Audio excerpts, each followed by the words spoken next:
Stand By Me. Or perhaps Wesley Crusher in Star Trek: The Next Generation. Or more recently, as himself, or a version of himself, in The Big Bang Theory. Please give a very warm welcome to Mr. Will Wheaton.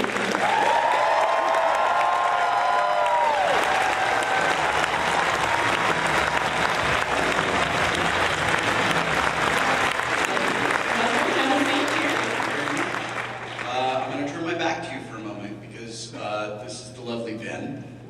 And he was like, hey, let's take a picture with the audience behind you. So make yourselves as big as you can.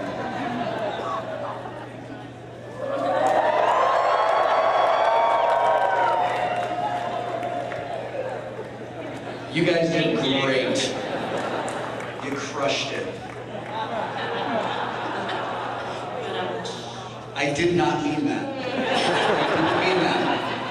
I absolutely didn't mean that, but I would like to thank you all for standing by me.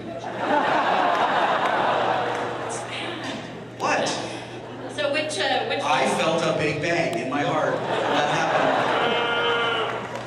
happened. Tabletop.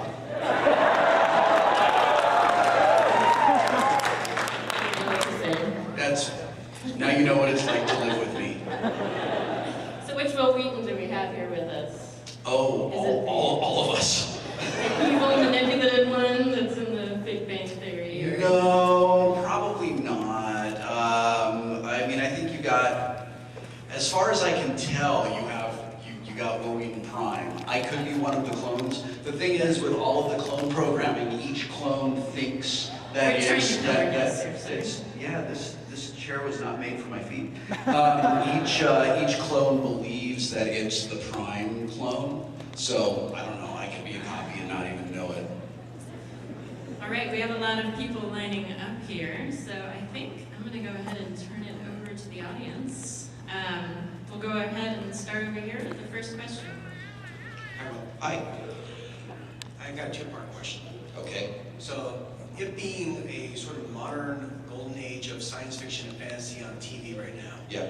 is there any one show that you are currently watching that you wish you sit there watching going, I want to be on that? Yeah, The Expanse. The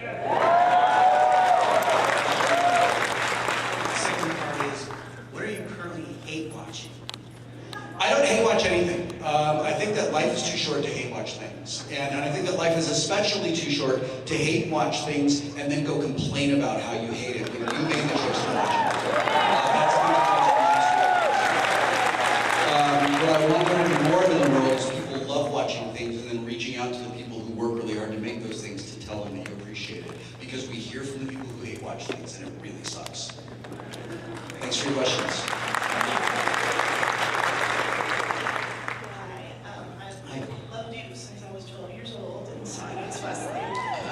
I hope that your judgment got better as you aged. I've always loved you, and So no then. and every time I see things that you've done that are from you, things like tabletop, and when you're talking about mental illness and such, it's always like, oh my gosh, he's such a great guy, and I really appreciate you being open about mental illness because that really does affect and help other people. Thank you. My question is about your audiobook work. Yep. And you did Red Shirts I with did. John Scalzi, and I've read that you're kind of friends with him. We are. And I was wondering if during that reading, how was it feeling when you did all the dialogue tags? Did you ever consider talking with him about it in the way that it read in the book? I don't understand your question. When you say the dialogue tags, I don't know what you mean. So somebody would say line, blah, blah, blah. Oh, blah, blah, he said, blah, blah, she blah, said. blah, she This is a thing that people complain about in Scalzi's writing a lot, and I think it's just the way that Scalzi, you have to ask him why he writes that way. My job as an audiobook narrator is to read the work as it is presented to me from the author, and as faithfully and honestly represent the author's intention to the audience. So I will talk to John if I have a question about a pronunciation, or if I have a question about a character. I'm lucky in that I get to work for John and Ernie Klein and Cory Doctorow, and I'm friends with them, so I can just call them and ask them questions about things. I think that it's really important that there be no substantial difference between the print version and the audio version, because we need to stay true to what the author does. Thank you. You're welcome.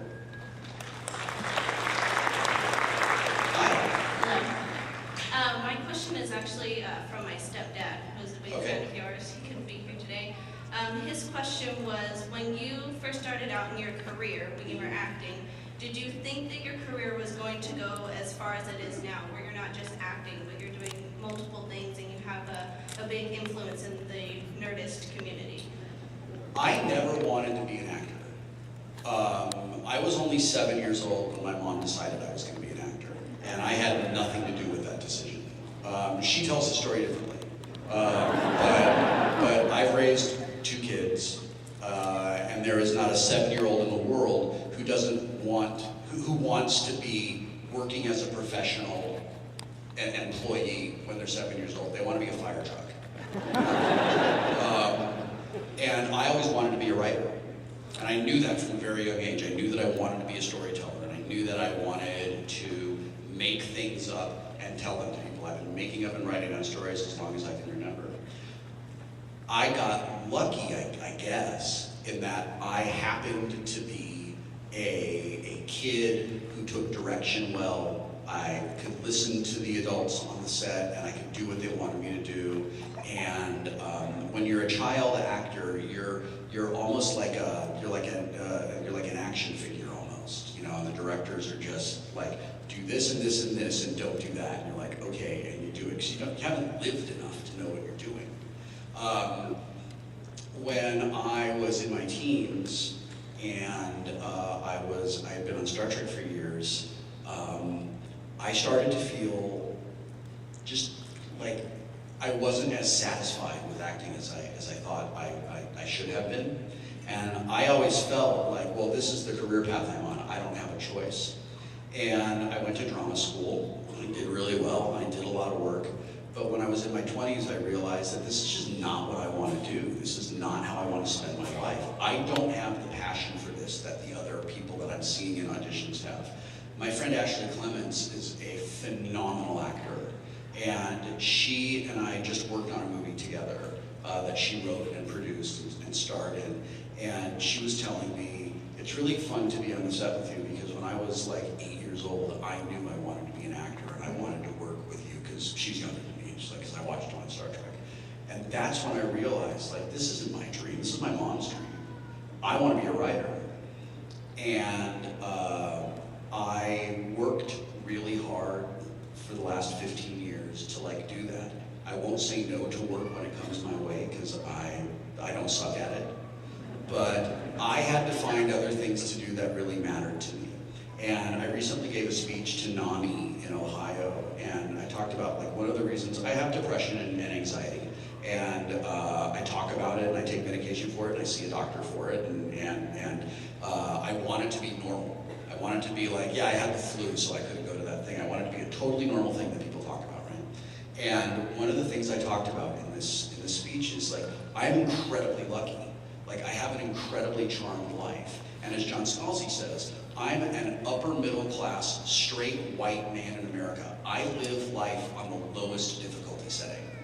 And I had this opportunity I saw to do something with that incredible privilege I have, beyond just enriching myself, right? I could give back to the nerd community that has meant so much to me for my entire life. I could help promote artists that are like trying to get the foothold that I have, and I could normalize the stuff that we all love, so that someone who's like ashamed about how much they love Doctor Who because the cool kids in their school make fun of it, know that there are places they can go, like conventions, where they can feel like I'm with my tribe. So I do all of these other things because I felt, when I was a little kid, I felt like I didn't have a choice, and I didn't have a voice in my own life. And for someone living with anxiety like I had when I was a kid, it sucked most of the time. So as an adult, I'm doing what I want to do. I work as an actor because that's my job, and I'm really lucky that I can make a living doing it. And I'm proud of the work that I do, but it's not where my heart is, and it's not where my passion is. My passion is in being a writer. I guess now is a good time to tell you that I just finished a novel.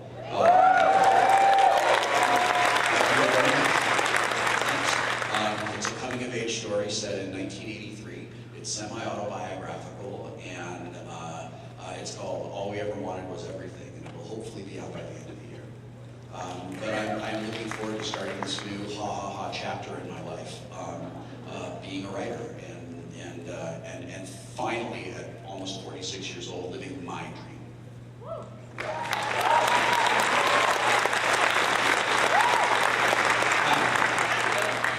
I'm Kathy. Hi, Kathy. I wanted to know, in Big Bang Theory, who was your favorite person to work with there and why?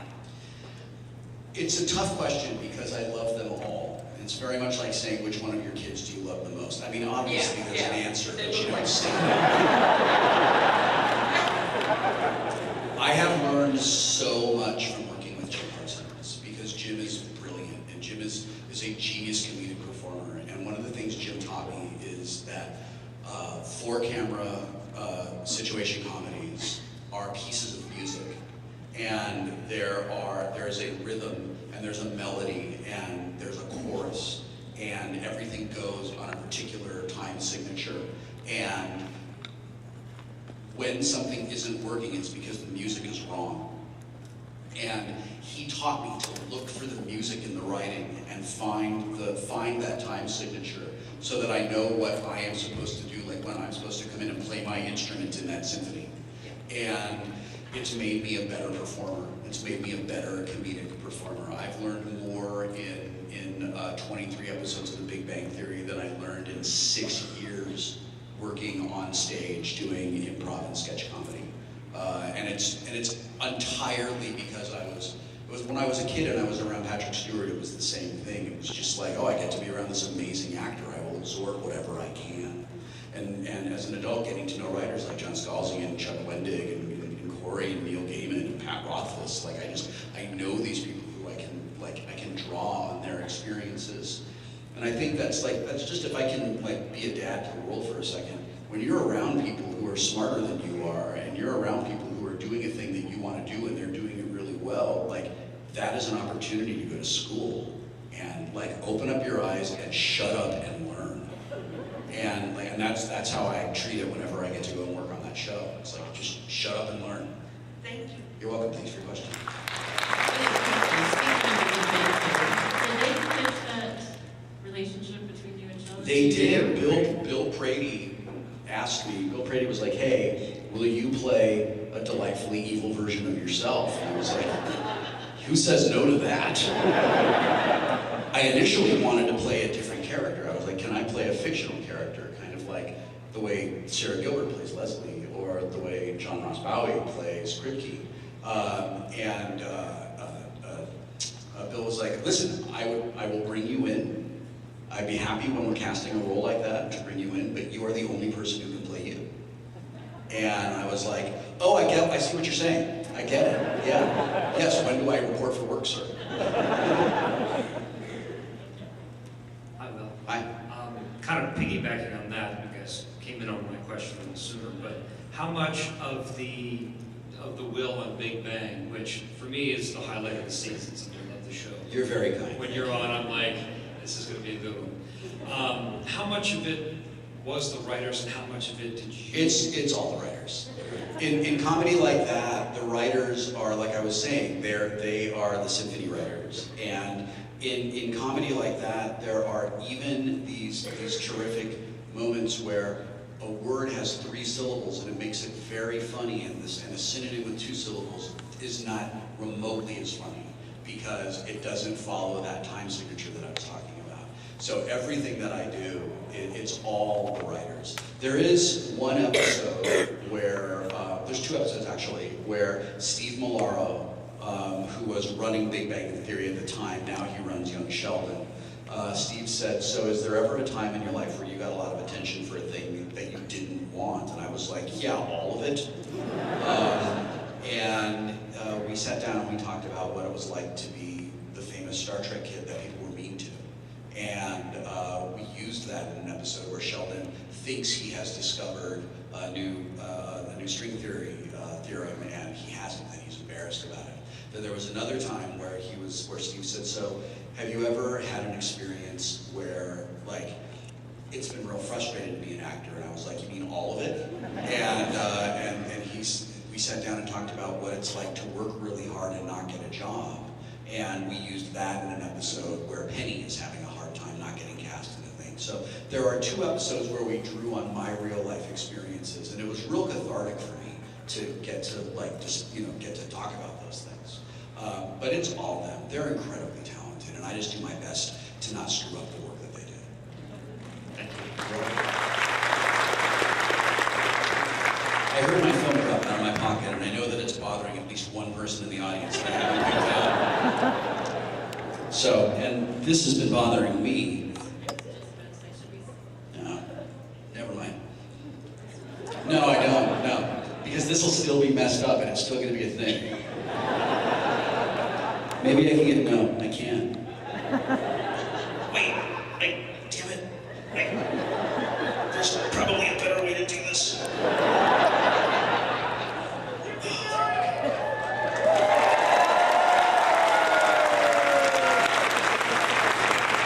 So you all saw it, I exercised today.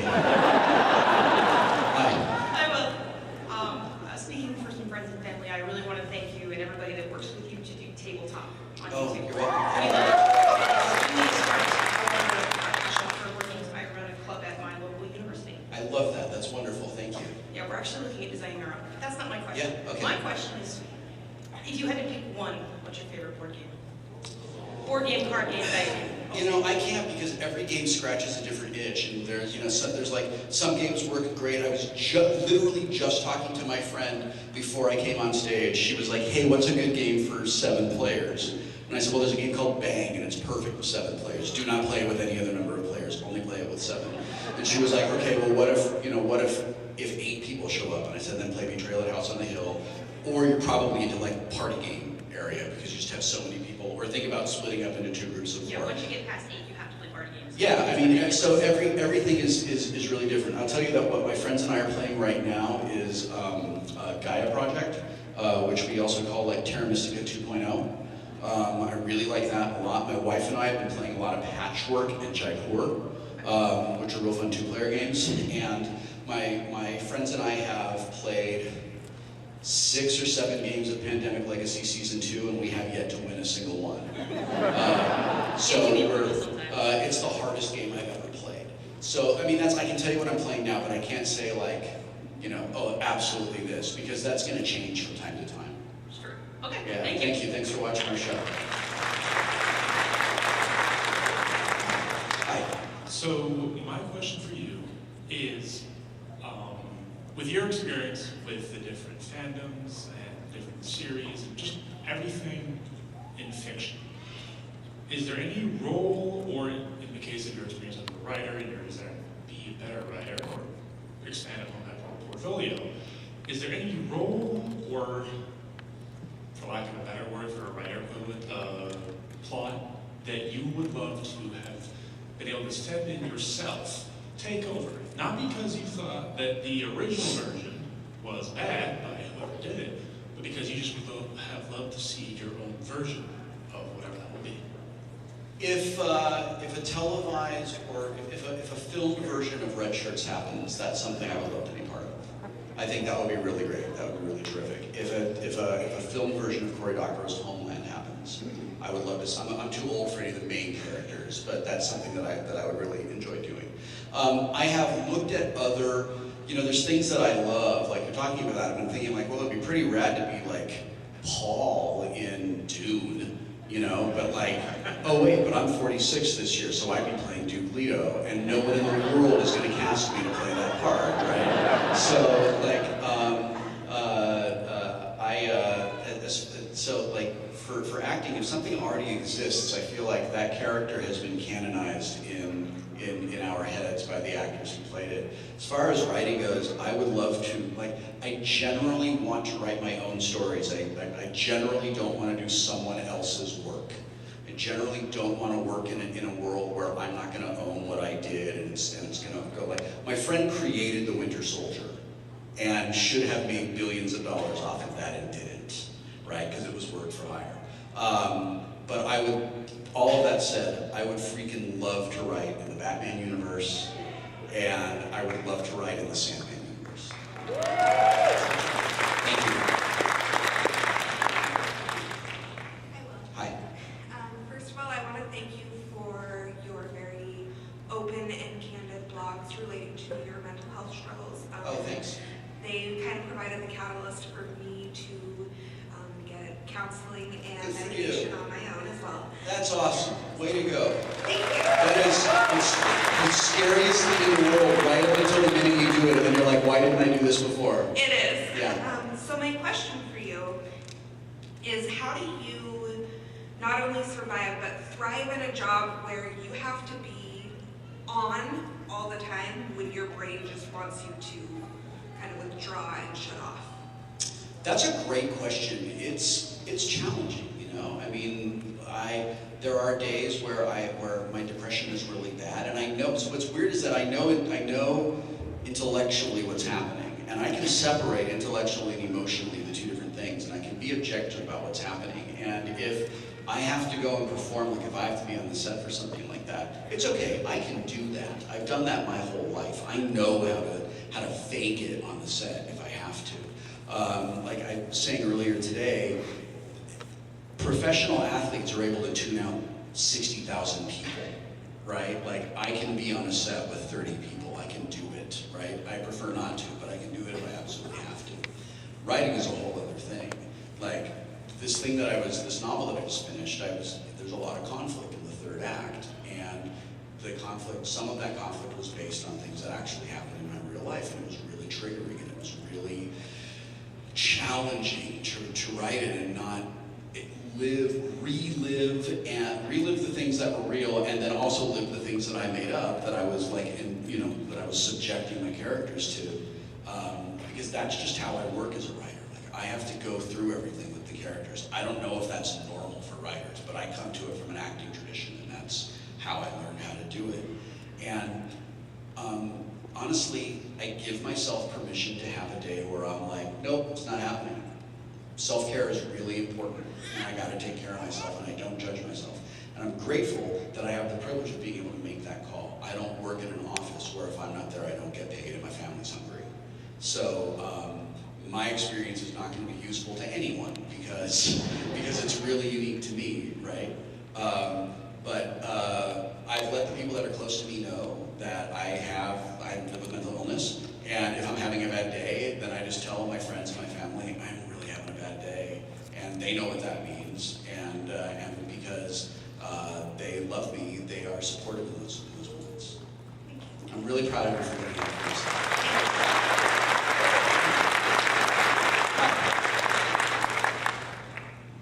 Hi, sorry, I'm super nervous because, oh my God, it's Fox. Holy shit. Oh, I know, right? We didn't screen that, sorry. And my son is going to be horrified by this question because he's in the audience. Let's horrify your son. Let's do this. This is our right as parents. I know, I'm embarrassing daily. Yeah, good. Yes. Yeah. If he can survive me, he can survive college. My son just walked into my house, he just came walking in, and I said, you know, I'm thrilled for you to come and visit us, but if you don't give us some heads up, you're gonna come in and I'm gonna be nailing your mom in the kitchen. Just plowing her on the dishwasher. On the spin cycle. On the spin cycle, exactly. And then you're gonna feel weird about that. Because you know what? I'm not gonna stop. And my son was horrified. And now he calls.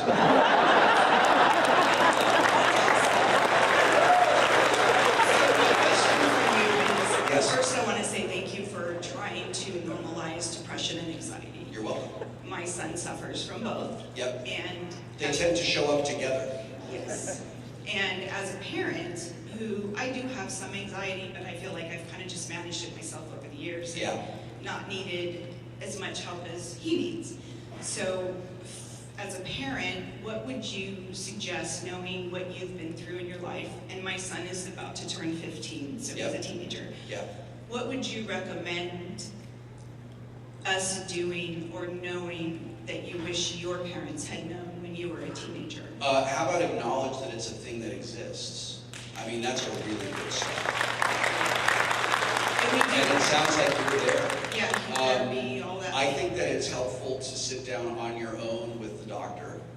You know, like sit down, like my family has sat down with my psychiatrist and just checked in to know what's going on, and know know what's weird in my brain, so that they know what to do. And especially the thing is, like, being a teenager sucks. Being a teenager is really hard. Teenagers are horrible, and well, they're horrible to each other, and sweet people underneath. Yeah, and the thing is, like, we who live with depression and anxiety tend to catastrophize things. So when a kid is just being a shitty kid, it can land in a really hurtful and profoundly damaging way to another kid, and they don't even realize what they've done. And I think it's really important for us as parents to be supportive and to be parents and to set boundaries and to hold our kids to those boundaries and to create a relationship where our kid can talk to us anytime about anything, so that when a kid's having a hard time, they don't feel like my parents aren't going to understand this. I'm going to go talk to my equally clueless teenage friends about it. Okay, thank you very much. You're welcome. Hello. Hello, Mr. Wheaton. Sorry, I had to be in character for a moment there. I mainly wanted to just tell you how much I appreciate you. When I first started coming to what the artist formerly known as Phoenix Comic-Con. Sure. Back in 2000. Listen, it's going to be Phoenix Comic-Con in my heart forever. Yeah. And by the way, fuck you, Comic-Con International, for trying to take Comic-Con away from fandom. Fuck you forever.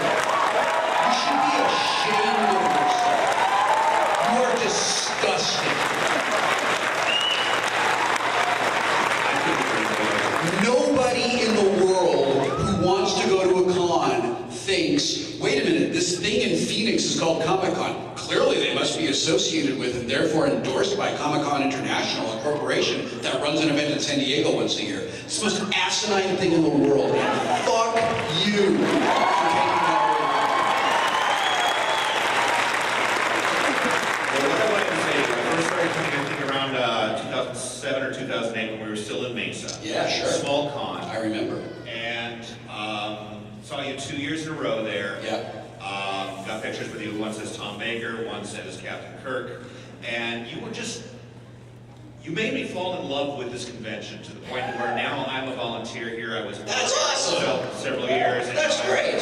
And now I work with AZ TARDIS over in the Hall of Heroes. Yeah. And I love this convention so much, and a lot of it is because you won me over. I hadn't gone to cons for like years until that time, and just how wonderful you were, how wonderful you were with my daughter. Thank you. You're an amazing human being. I just wanted to let you know how much I appreciate you. You're very kind. Thank you. Thanks, everyone. Thank you. Hello. Hi. This is too tall for me. I can hear you just fine. That's good. So I also struggle with depression, and sometimes humor makes it better, and I can tell that you like puns from the thing, so what is your favorite joke? And then I'll tell you mine. I like to joke about how the duck goes into the bar and the duck asks the bartender if he has any grapes. Have you heard this joke? And the They made bartender... it a song, but instead of They did? Really? Yeah, instead of a bar, it's a lemonade stand. Well, good for them. That is my favorite joke, and it's my favorite joke because a game designer called James Ernest tells that joke in the least funny way possible, in the longest way possible, and he breaks it all down and he tells it to you like he's telling you, like, a recipe or like the taxonomy of a particular like prehistoric creature, and I love it because people think he's telling a joke, and it becomes less funny over time. And I just absolutely love that. Now tell me yours. So the fact that you said you want to do something with Batman gives me confidence. So what do you call a Batman that skips church? I don't know. What do you call a Batman that skips church? A Christian Bale.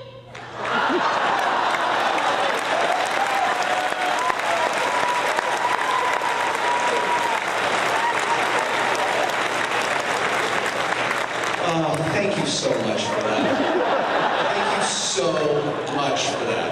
And now I get to rub it in my mother's face that you like that joke, even though she doesn't. It's amazing. Good for you. You're going to be a great dad. Hi.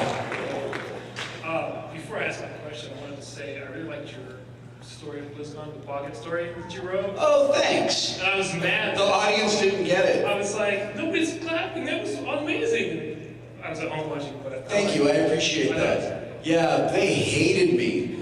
I mean, they really hated me. Apparently, I ruined some lives because I didn't talk about Warcraft enough. Yeah, it's good to know. Gamers, really inviting, accepting people. Yeah, super inclusive. So glad I spent 30 years of my life trying to fight to protect the rights of gamers so that gamers can turn around and not be awful people. My question is, and it kind of half got answered, but... Hang on. Hashtag not all gamers, I get it. In your career, everything you've done as a job, what's been your absolute favorite thing? And I know you kind of mentioned your book and all that stuff. When I was like 17, I got to be a contestant on Family Super Double Dare. And I got to do the obstacle course. And I got to pull flags out of the nose and pick it. And at the same week that I was there, I got to be slimed for a Nickelodeon promotion. And that was pretty much the greatest thing I've ever done. Thanks for your question. Yeah, it was pretty great. Hi. Hi, thanks so much for being here again. You're welcome. I was actually watching Stand By Me with my boyfriend the other day, and I thought this out loud, so I'm glad that I get to ask you. What is it like seeing Richard Dreyfuss playing your character, seeing Gordy grown up as compared to you actually grown up? It has been suggested that I get together a little family, a little film crew, and I shoot the scenes that Dreyfuss did, and then I record the voiceover, and then put it on the internet as like a fan edit, which I think is really sweet and would actually be kind of fun. But like I was saying earlier, when an actor plays a role, they own that role. You know, it's one of the reasons I really don't like remakes. I feel like you're taking away from something that someone's doing. A reboot is fine because it's a completely different take on a thing. That's fine. But like straight up remaking things, you know. Like I know people who couldn't get their original project made, and Gus Van Sant remade Psycho shot for shot. It was stupid and completely unnecessary, and took something away from original creative people. It drives me nuts. But I don't feel like it would be right because Dreyfuss's point of view in his narration is he is the canonical adult Gordy. The novel that I wrote, because it is coming of age, because it's set in 1983, I think will invoke memories of Stand By Me a little bit in it. And that's probably as close as we'll get in this universe anyway. Thank you. Yeah, thanks for watching our movie. Your Maui cosplay is my favorite thing in the world right now. Now what you're supposed to do is sing You're Welcome.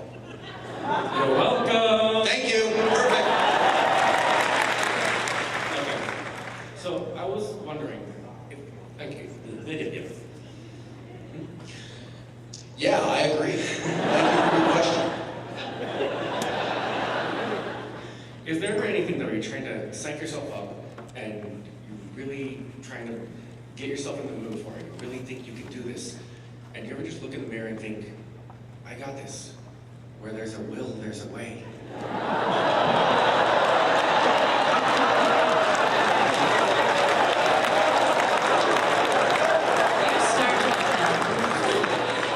deserve that.